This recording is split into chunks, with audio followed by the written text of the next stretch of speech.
and clear route for small medical growers to get their product into the market, they start selling it back into the black market. And that's exactly what we saw this past harvest season. I know you heard the stories, I heard the stories. There was the news about how no one's crop was going to pass the testing went like wildfire through the communities, and they started selling their products without testing, both in-state and out-of-state.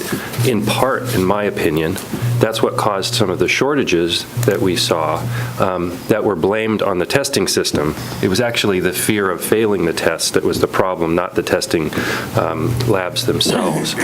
And to my mind, that was a circumstance of having a system where it was too hard to legally sell into the legal system, and you had flight from it. So there, we're working at cross purposes to ourselves by making it too difficult. So here we have the potential to allow the commission to, through rule and through guidance that we already have in statute here, to allow that up to 25 pounds to be sold, not to the dispensaries where we can't really keep track of it adequately, but through pinch points in the system.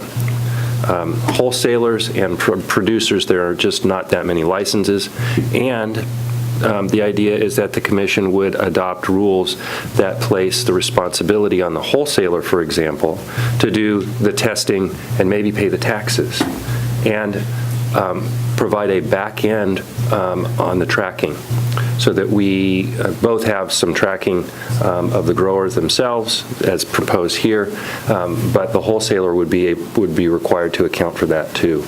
And I think that gets to this issue that we haven't ever really been able to get our arms around, which is how do we prevent that leakage that we know is happening, that has historically been the source of people's money, and it's hard for them to make the transition unless we give them a clear and easy route for their legal product to get into the marketplace.